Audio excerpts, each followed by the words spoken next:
আচ্ছা শোনো, আজকে শুরুতেই আমরা আমরা একটু বোর্ডের দিকে তাকাই। হ্যাঁ ডলি, শুরুতে একটা প্রশ্ন। তোমরা বোর্ডে দুইটা ছবি দেখতে পাচ্ছ, এটার নাম কি? আয়ত, জানো তো? আর এটা চারপাশে বর্গ। এখন তোমাদের মাঝে প্রশ্ন, জবাব দিবা না, সবাই ভাবো, আমি যে কাউকে জিজ্ঞেস করব, কোনটা বড়? আয়ত বড় না বর্গ বড়? ঠিক আছে, সবাই চিন্তা করো। ঠিক আছে, 1 মিনিট। না না না, আমি সবাইকে চিন্তা করতে বলছি, হাত তুলতে বলে নেই। সবার যে হাত তুলে নেই আজকে তারে ধরবো আজকে। লাবণী, তোমার যে কোনটা বড় মনে হচ্ছে, আয়ত প্রথমটা নাকি পরেরটা? বর্গটা বড় মনে হচ্ছে কেন?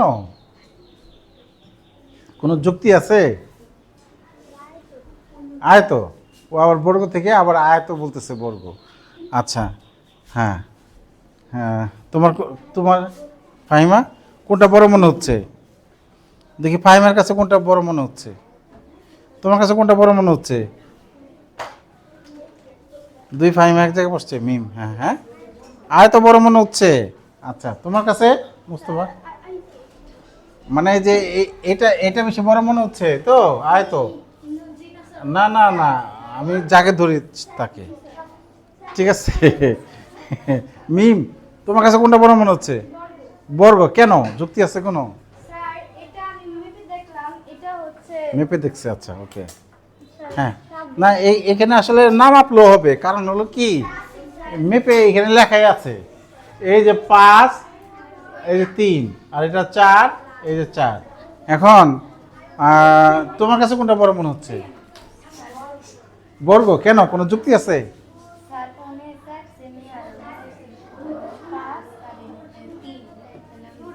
হ্যাঁ,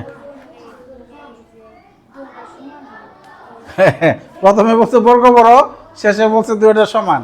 দেখো, এটা 5, এটা 4, আর এটা 3, এটা 4। ঠিক আছে। হ্যাঁ ইয়াসিন, তোমার কাছে কোনটা বড় মনে হচ্ছে? কেন, যুক্তি আছে কোনো? আবার বলতেছে দুইটা সমান। আচ্ছা, বর্গ বলে আবার দুইটা সমান বলতেছে। আচ্ছা আচ্ছা, ইয়ামিনের কাছ থেকে শুনি। হ্যাঁ, কোনো যুক্তি আছে?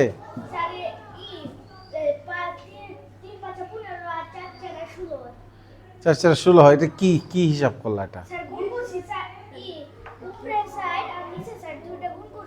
হ্যাঁ, 16 এটা কি হয়েছে? কি এটা 16 কি? 16 সেন্টিমিটার। আচ্ছা, দুটো সমান কিভাবে সমান? হিসাব ছাড়াই দেখে মনে হচ্ছে আর কি, হিসাব করে বলো আর কি। হ্যাঁ বলো শুনি। দুইটাই সমান, ওই যে 4 আর 4 যোগ করলে 8, আর 5 আর 3 যোগ করলে 8। 5 আর 3 যোগ করলে 8। আচ্ছা, ও বলছে দুইটাই সমান। আচ্ছা আচ্ছা, তোমার কোনো যুক্তি আছে? এটাই তোমার? আর কারো কোনো ভিন্ন যুক্তি আছে? দুইটা সমান বলতেছে। আচ্ছা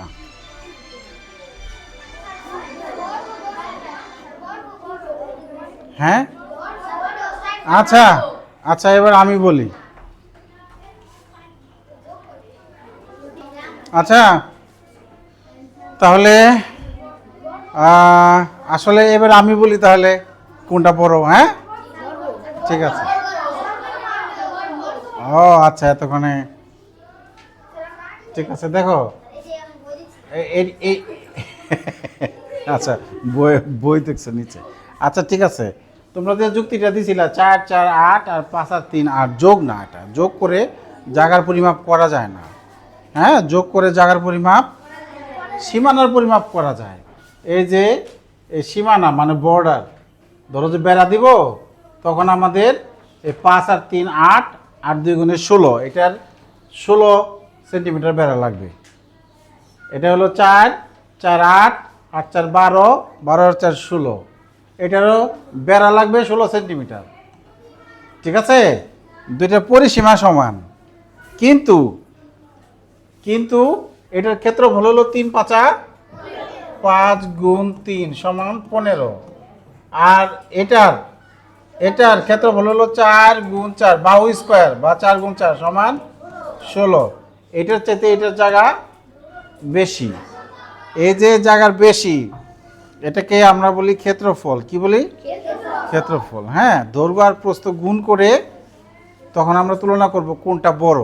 হ্যাঁ, ঠিক আছে। পরিসীমা দিয়ে বা দৈর্ঘ্য প্রস্থ দিয়ে বোঝা যাবে না। দৈর্ঘ্য প্রস্থ দিয়ে বোঝা যাবে না কেন আমি বলি। ধরো যে একটা অনেক বড় করে দিলাম, দেখো আমি একটা প্রমাণ দিয়ে দিচ্ছি। এটা ধরো যে 10, এটা 2, ঠিক আছে। আবার আরেকটা, আবার এখানে আরেকটা দিচ্ছি আমি। হ্যাঁ, ধরো যে এখানে একটা দিচ্ছি, এখানে একটা দিচ্ছি আর কি। ওকে, এটা মনে করো যে এই দৈর্ঘ্য হইলো এটার, মনে করো সাপোজ 6, আর এটা হইলো তোমার 4। তাহলে বোঝা যাবে না, দেখে বোঝা যাবে না। এইটার ক্ষেত্রে বল কত? 10 2 গুণে 20, 20 বর্গ, 4 6 24। তাহলে আমাদের দেখে বোঝার উপায় নাই। কেউ দেখে বলতে পারে আরে কত লম্বা, এটা বড় হবে, কিন্তু এটা যে আবার প্রস্থ কম। হ্যাঁ, ঠিক আছে। এর জন্য আমরা যখন কোনো জমি কোনটা বেশি, ছোট না বড়, এটা আমরা দেখে সবসময় বুঝতে পারবো না। আমাদের ক্ষেত্রফল বের করে বুঝতে হবে। হ্যাঁ, আর গণিতে তো অবশ্যই ক্ষেত্রফল বের করে ছোট বড় বের করতে হবে, ঠিক আছে। তাহলে আমরা জায়গার পরিমাপ করি কি দিয়ে? ক্ষেত্রফল বের করে। হ্যাঁ, জায়গার তুলনা বা পরিমাপ করে। এই যে জমি জমা তোমরা মাপতে দেখো, বাড়ির জমি জমা মাপে আমিন আয়না, হ্যাঁ, ভাড়া করে আয়না টাকা দিয়া, তারপরে মাপে। তারা সবাই ক্ষেত্রফল বের করে, দৈর্ঘ্য আর প্রস্থ গুণ করে। হ্যাঁ, দৈর্ঘ্য আর প্রস্থ কি করে? গুণ করে। হ্যাঁ, এবার আমরা দেখি এই আয়তের ক্ষেত্রফল। নিচের একটি আয়ত বর্গ রয়েছে, কতটুকু বড়? তাহলে কতটুকু বড়? 1 বর্গ সেমি বড়। ক্ষেত্রফল বর্গ সেমি হয়। হ্যাঁ, বর্গ কথাটা লাগাই দিতে হয়, ঠিক আছে। হ্যাঁ, এখন এই যেখানে ওরা দুজন কি বলে দেখি তো। রেজা বলতেছে প্রতিটি আকৃতিতে কয়টি 1 সেমি আছে, ও এইটাতে মাপবে। তোমরা কি সূত্র মনে আছে? ও সূত্র দিয়ে মাপবে। এই যে ক্ষেত্রফল, আয়তের ক্ষেত্রফল কি? দৈর্ঘ্য গুণ প্রস্থ। আয়তের ক্ষেত্রফল কি বলো সবাই? তোমরা তো দৈর্ঘ্য প্রস্থ চিনো। হ্যাঁ, তো তুমি দৈর্ঘ্য প্রস্থ চিনো? দৈর্ঘ্য কোনটাকে বলে? আয়তের দৈর্ঘ্য প্রস্থ থাকে। দৈর্ঘ্য প্রস্থ চিনো? চিনো নাকি? দেখো এই যে বেঞ্চ একটা আয়তকার না? এই যে দেখো এই বেঞ্চের এই তলটা হলো একটা আয়তক্ষেত্র। হ্যাঁ, আয়তকার। এই ছোট পাশটাকে বলে প্রস্থ, আর বড় পাশটাকে বলে দৈর্ঘ্য। বড়টা দৈর্ঘ্য, ছোটটা প্রস্থ। সবাই ক্লিয়ার? বুঝতে পারছো? হ্যাঁ, সাইমা দাঁড়াও। তাহলে এই যে এখানে যে একটা আয়ত দেওয়া আছে, একটা 5 আর একটা 3, এখানে দৈর্ঘ্য কোনটা? নিচে এসে দেখায় দেওয়া যাও। আসো আসো আসো আসো, কোনটা দৈর্ঘ্য কোনটা এখানে? এখানে এইটা দৈর্ঘ্য নাকি এটা দৈর্ঘ্য? কোনটা এটা? আমি এইমাত্র বললাম, তাই না? ও মনোযোগ দিতে পারে নাই। আয়তের বড়টাকে আমরা কি বলি? দৈর্ঘ্য। আর ছোটটাকে কি বলি? প্রস্থ। এবার বলো কোনটা দৈর্ঘ্য কোনটা প্রস্থ? তাহলে এই 5, এটার নাম কি? দৈর্ঘ্য। আর 3 এটার নাম প্রস্থ। ঠিক আছে, ওকে। এটা মনে রাখা তো অনেক সহজ না? এই দেখো দ দিয়ে দৈর্ঘ্য, এই যে দৈর্ঘ্য, দতে দৈর্ঘ্য, দতে দীর্ঘ। মিল আছে। দতে দৈর্ঘ্য, দতে দীর্ঘ, দীর্ঘ মানে লম্বা। তো লম্বাটাই বড়টাই দৈর্ঘ্য, আর ছোটটা প্রস্থ।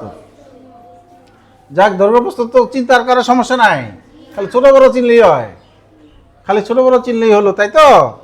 এই যে সমাধানটা এখানে করে দিয়েছে।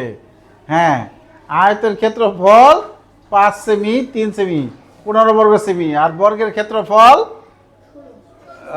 4 4 16। হ্যাঁ, তাহলে পার্থক্য 1। তাহলে বর্গ 1 বর্গ সেন্টিমিটার বড়, বর্গ 1 বর্গ সেন্টিমিটার বড়। এবার আমরা পরের পৃষ্ঠায় চলে যাই, দেখি পরের পৃষ্ঠায় কি বলেছে। এবার এই যে এটা তোমাদের কাজ থাকবে, হ্যাঁ, এই যে এখানে বিভিন্ন ক্ষেত্রফল বিশিষ্ট এই বিভিন্ন ছবি আঁকবা, ঠিক আছে? দেখো আমি একটা আঁকি, তোমরা এটা হোমওয়ার্ক থাকবে আজকে, হ্যাঁ। দেখো আমি একটা আঁকি, হ্যাঁ, আমি যেহেতু আঁকবো তাহলে একটু ভালো করে আঁকি, ঠিক আছে? এটা দিয়ে আঁকি, হ্যাঁ। এই ছোট্ট এই ঘরটা 1 বর্গ সেন্টিমিটার, এই ছোট্ট ঘরটা ও একটা আঁকছে। দেখো আমরা গুণে বের করতে পারবো কত বর্গ সেন্টিমিটার। 1 2 3 4 5 6। এই যে ওর নাম কি? না, মিনা। মিনা যে আঁকছে, ঠিক আছে, 1 2 3 4 5 6 বর্গ সেন্টিমিটার একটা সিঁড়ি আকৃতির জিনিস এঁকে ফেলেছে। ওকে, দেখি আমি একটা আঁকবো, তোমরা বলবে এটা কত বর্গ সেন্টিমিটার।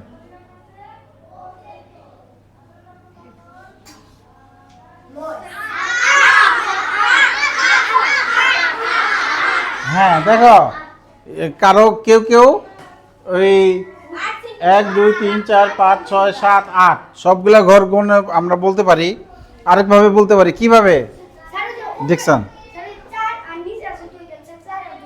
4 আর 2 8, এইভাবে 1 2 3 4টা, এইভাবে 1 2টা, 4 দুগুণে 8। তো কোনটা তাড়াতাড়ি হইলো?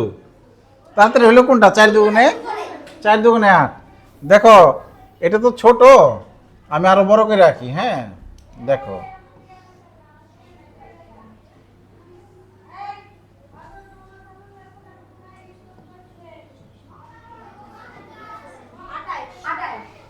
আঠাশ, আমার আঁকা শেষ। এটা 28 বর্গ সেন্টিমিটারের একটা আয়তন জবাব আসছে। আমি এবার চেক করে দেখি। দেখো 1 2 3 4 5 6 7, এই পাশে 7, 1 2 3 4, এ পাশে 4, 4 7টা 28। এখানে 28টা ছোট ছোট, এই যে এক একটা 1 বর্গ সেমি, তাহলে 28টা এরকম ঘর আছে, তাহলে 28 বর্গ সেমি। বুঝতে পেরেছ? তাহলে কেউ যদি প্রথম থেকে একটা একটা করে গুনে, কার সময় বেশি লাগবে? যে সবগুলি ঘর গুনবে তার অনেক বেশি সময় লাগবে। আর যে দৈর্ঘ্য আর প্রস্থ বরাবর গুণ করবে তার সময় সবচেয়ে কম লাগবে। তাহলে আমার পরামর্শ থাকবে এই দৈর্ঘ্য বরাবর আর প্রস্থ বরাবর গুণ করে সবগুলো ঘর আমরা বের করব। এইভাবে কিন্তু ইট গণনা করে, বাড়িতে যখন ইট দেয় তখন কিন্তু সবগুলো ইট গণে না। ট্রাকে যখন ইট সাজায় সবগুলো একটা একটা করে গুণে সাজায় না, সাজানোর পরে গুণে এই বরাবর দৈর্ঘ্য বরাবর কয়টা আছে, প্রস্থ বরাবর কয়টা আছে, তাহলে বেরিয়ে যায়। আর যদি উচ্চতা আর একটা ওখানে আছে, উচ্চতা বরাবর বের করে 3টা গুণ করে দেয়। না আসবে এখানে, ঠিক আছে, হ্যাঁ। তাহলে দেখো এখানে তোমরা এরকম আকৃতি এই একে একে কত বর্গ সেন্টিমিটার আকৃতি একাধিক আঁকবা, হ্যাঁ। আচ্ছা এবার আমি একটা আকৃতি আঁকবো, বুঝছো? মজার একটা আকৃতি আঁকবো, দেখি কে বলতে পারে। মজার একটা আকৃতি আঁকবো, ঠিক আছে? আমি এটা নেই, এটা নেই। আমি তোমাদের ডাকবো, তোমরা ক্লাসে যাই বসো।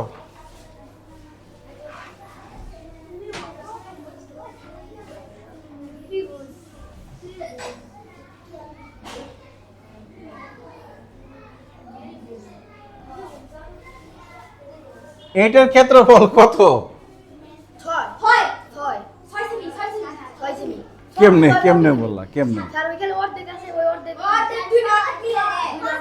দুটা অর্ধেক মিলে 1। আচ্ছা দেখি, এত দ্রুত তোমরা 6 বললা কিভাবে? 6 বর্গ সেমি। আচ্ছা দেখি এখানে পুরা আছে কয়টা? 1টা 2টা, ঠিক আছে। এই যে এটা আর এটা মিলা একটা হবে, এইটা আর এটা মিলা, হ্যাঁ, এই যে এইটুক আর এইটুক মিলে একটা হবে, তাহলে 3 2 যোগ 1। এইটা আর এটা মিলে একটা হবে, তাহলে আরেকটা, ঠিক আছে। আর এইটুক আর এইটুক মিলে একটা হবে, এই যে এইটুক আর এইটুক মিলে একটা হবে। তাহলে এই 2 আর 1 এ 3 4 5 6, বাহ সাব্বাস। তাই এটা হলো যে আরেকটা সহজ উপায় আছে। সহজ উপায় কি বলবো? দেখো ওই যে ভিতরে যে একটু ছোট আছে, আবার এই যে একটু বড় আছে, মানে এক ঘর পুরাটা থাকলে আমরা গুণে বলতে পারি, কিন্তু ঘর তো আমার ভগ্নাংশ হয়ে গেছে, তখন আরেক ঘরের সাথে জোড়া লাগে একটা একটা বানাইতে হবে। এটাকে আমরা দেখো, এটার 1 2 3 4 ভূমি কত আর উচ্চতা কত? 1 2 3 4, উচ্চতা কত? 4 4, হ্যাঁ, হাফ ইন্টু 1 2 3, এই উচ্চতা তো 3 4 না তো, এই যে উচ্চতা 1 2 3, উচ্চতা কত?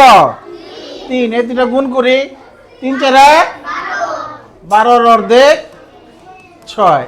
এই হিসাবটা সহজ না অনেক? তার মানে ত্রিভুজের ক্ষেত্রফল হাফ ইন্টু ভূমি ইন্টু উচ্চতা। এবার দেখো,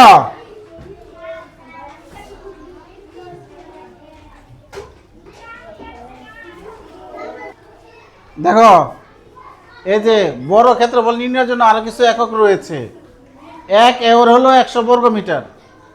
1 এওর কত? 100 বর্গ মিটার মানে হলো এদিকে 10 এদিকে 10 এদিকে 10, 10 10 100, এতটুকু জায়গাকে আমরা 1 বর্গ মিটার বলতে পারি, 1 এওর। এই যে 10 মিটার বাহু বিশিষ্ট একটি বর্গের ক্ষেত্রফলের সমান, বুঝতে পেরেছ? হ্যাঁ, 1 হেক্টর হলো 10,000 বর্গ মিটার। 100 মিটার বাহু বিশিষ্ট একটি বর্গের ক্ষেত্রফলের সমান 100 মিটার। তাহলে এটা অনেক বড় হবে। 100 মিটার, 100 মিটার বর্গের সমান এই যে 100। তাহলে 100 দিয়ে 100 কে গুণ করলে কত হয়? 1 দিয়ে 4 শূন্য 10,000। আর 1 বর্গ কিমি হলো 1 কিলোমিটার। এই যে এদিকে, এই যে এটা ছবিটা এখানে দিছে, এদিকে 1 কিমি এদিকে 1 কিমি, 1 1 গুণ করলে কত? 1 বর্গ কিমি। 1 1 গুণ করলে 2, 1 1 1 কে 1 1 কে আমরা বলি কি নামটা পরে কি কিভাবে? 1 অক্ষে 1। তাহলে 1 1 গুণ করলে 1, তাহলে 1 বর্গ কিমি কত? 1 বর্গ কিলোমিটার হলো 1 কিলোমিটার বাহু বিশিষ্ট একটি বর্গের ক্ষেত্রফলের সমান। ঠিক আছে? এখন হলো এই 1 হেক্টর সমান কত হবে? কেউ জানো নাকি 1 হেক্টর সমান কত হবে? কত হবে 1 হেক্টর সমান? 100। কোনো হিসাব আছে? ওর জবাব ঠিক আছে, একটা তালি দাও। 1 হেক্টর সমান 100 হেক্টর। 1 হেক্টর সমান 1 বর্গ কিমি সমান কত হেক্টর হবে? এটাও 100। আন্দাজে বলার সুযোগ নাই। আমরা এবার দেখি এটা কিভাবে বের করা যায়। আমরা একটু মনোযোগ দেই। 1 হেক্টর সমান, এই যে এখানে আছে 1 হেক্টর সমান কত? 10,000 বর্গ মিটার। 1 হেক্টর সমান কত? এটাকে এই আওয়ার বানাবো, তাহলে 100 দিয়ে ভাগ, 100 দিয়ে ভাগ করলে 2 শূন্য কমে যাবে, তাহলে 100। হ্যাঁ, শর্টকাট। আর 1 বর্গ কিমি, 1 বর্গ কিমি হইল কত বর্গ মিটার? কত? এদিকে 1000, এদিকে 1000, তাহলে মিটার বানাইলাম। মিটার কত? তাহলে এই দুটো গুণ করলে কত হবে? এখানে 3 শূন্য আসবে। এটাকে কেউ পড়তে পারো? একক দশক শতক হাজার অযুত লক্ষ, 10 লক্ষ। এটাকে এই যে 10,000 দিয়ে ভাগ, 10,000-এ কয় শূন্য আছে? 1 2 4, 1 2 3 4, এই যে 100। বুঝতে পেরেছ? অর্থাৎ 1 বর্গ কিলোমিটার হলো 10 লক্ষ বর্গ মিটার। 10 লক্ষ বর্গ মিটারকে এই 10,000 দিয়ে ভাগ করলে 100 হয়। তাহলে 1 বর্গ কিমি সমান 100 হেক্টর। 1 বর্গ কিমি সমান কত?